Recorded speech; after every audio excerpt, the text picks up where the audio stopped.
नमस्कार शेतकरी बांधवांनो, मी शेतीमित्र श्रावण सांगळे पाटील. आज मी शेतकऱ्यांचे जे मला प्रश्न आलेले आहेत की काही शेतकऱ्यांचं म्हणणं असं आलं की आमचे जे उन्हाळ कांदे लागवड करतोय आम्ही, त्याला तुम्ही बेसल डोसची माहिती मार्गदर्शन सांगा आम्हाला, जेणेकरून आमचा जो निघालेला माल आहे, उन्हाळचा जो कांदा आहे, तो जास्त दिवस दिपावळीपर्यंत टिकला पाहिजे, त्याला काजळी लागली नाही पाहिजे. यासाठी मी तुम्हाला खताचे काही 2-3 डोस सांगणार आहे. ते तुम्ही लागवडीच्या आधीच बेसलमध्ये वाफ्यामध्ये टाकून द्यायचे. त्याच्यामध्ये आपण उन्हाळ कांद्याला कुठली खतं वापरली पाहिजे, कुठल्या प्रमाणात टाकली पाहिजे व किती डोस दिले पाहिजे आणि किती दिवसाच्या आतमध्ये त्याचा डोस आपण पूर्ण केला गेला पाहिजे, याच्याबद्दल मी तुम्हाला माहिती सांगतो आहे. नमस्कार मित्रांनो, आपल्या या यूट्यूब चॅनलमध्ये तुमच्या सर्वांचं मी मनापासून स्वागत करतो आहे. माझं नाव श्रावण सांगळे पाटील, शेतीमित्र. तर काय माहिती का मित्रांनो, शेतकरी बांधवांनो, आपण जे उन्हाळ्याचे कांदे लागवड करतो आहे, बरोबर आहे.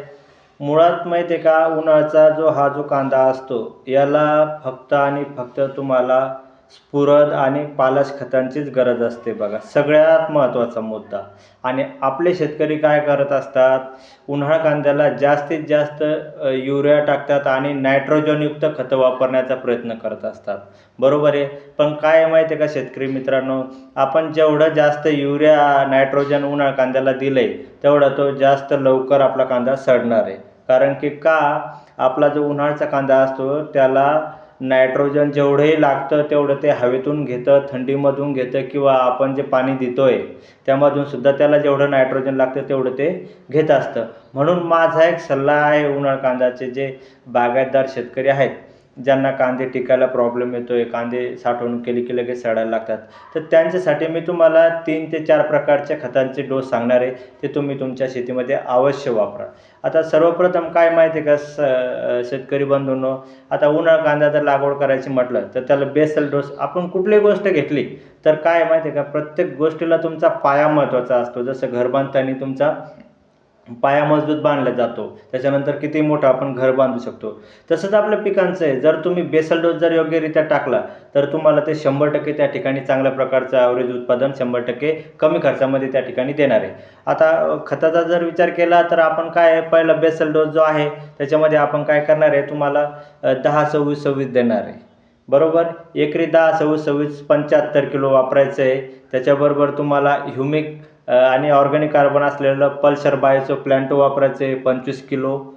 आणि त्याच्याबरोबर तुमचं महादनचं बेन सल्फर 90% वालं डाळीसारखं येतं दाणेदार, ते तुम्हाला एकरी 25 किलो वापरायचं आहे. असं म्हणजे तुम्हाला 10-26 जवळजवळ 75 किलो, 25 किलो बेन सल्फर आणि 25 किलो तुम्हाला प्लॅन्टो टाकायचे आहे. म्हणजे जवळजवळ तुमचा हा जो पूर्ण डोस आहे, हा तुमचा जवळजवळ 125 किलोपर्यंत जाईल. याच्यामध्ये 10-26-26मध्ये काय आहे, 10% नायट्रोजन, 26% स्फुरद आणि पालाश आहे.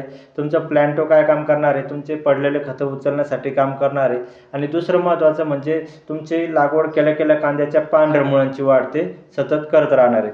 तिसरं महत्त्वाचं तुम्हाला सांगितलेलं मी बेन सल्फरचं काय काम आहे, आपल्या जमिनीमध्ये पोकळी निर्माण करण्यासाठी सुद्धा ते काम करतं व आपल्या जमिनीतली जी काही बुरशी आहे तिला पण ते कव्हर करण्यासाठी ते काम करत असतं. हा झाला पहिला डोस. दुसरा डोस तुम्ही 12-32-16 पण करू शकता. एकरी 100 किलो 12-32-16 म्हणजे 2 बॅगा तुम्ही त्या टाकू शकता. 25 किलो प्लॅन्टो घेऊ शकता आणि 25 किलो सल्फर तर आपल्याला कंटिन्यू घेणं आहे. सल्फरचे फायदे तुम्हाला, जमीन तर पोकळी होतेच, पण तुमचा जो निघालेला माल आहे या कांद्याला शेवटपर्यंत त्या सल्फरमुळे काजळी लागणार नाही शेतकरी बांधवांनो. त्याच्यापेक्षा जर काही शेतकरी म्हणत असतील की आम्हाला दुसरा-तिसरा डोस करायचा आहे, तर त्या व्यतिरिक्त त्या शेतकऱ्यांनी बाकीचे जे नायट्रोजनयुक्त खतं न टाकता स्फुरद आणि पालाशयुक्त खतांचा जास्तीत जास्त वापर करायचा आहे. त्याच्यामध्ये मग आता स्फुरद आणि पालाशयुक्त खतं कोणते वापरू शकतो आपण, पहिलं सांगितलं मी तुम्हाला 10-26-26 वापरू शकतो आपण 1.5 बॅग, 12-32-16 2 बॅग वापरू शकतो. किंवा आता क्रॉपटेकचं नवीन टेक्नॉलॉजी आलेली आहे, क्रॉपटेक तुमचं 9-24-24 येतं आणि 8-21-21 येतं. हे 40 किलोची बॅग असल्यामुळं एकरी तुम्हाला त्या 2 बॅगी टाकायचं आहे आणि त्याच्याबरोबर जवळजवळ तुम्हाला 25 किलो पल्सर बायोचं किंवा कुठलंही ह्युमिक ॲमिनो पांढऱ्या मुळांची वाढ करण्यासाठी असलेलं दाणेदार ग्रॅन्युअल खत घ्यायचं आहे याच्यामध्ये, बरोबर आहे. यापैकी तुम्ही कुठलाही डोस करा शेतकरी बांधवांनो, तुमच्या कांद्याला दिपावळीपर्यंत काजळी लागणार नाही, 100% माझी गॅरंटी. अधिक माहितीसाठी माझा मोबाईल नंबर घ्या आणि मला तुमच्या शेतातल्या ज्या काही अडीअडचणी असतील, जे काही प्रॉब्लेम तुमच्याकडून सुटत नसतील, त्यासाठी मला बिनधास्त निसंकोचपणे 100% फोन करा. धन्यवाद.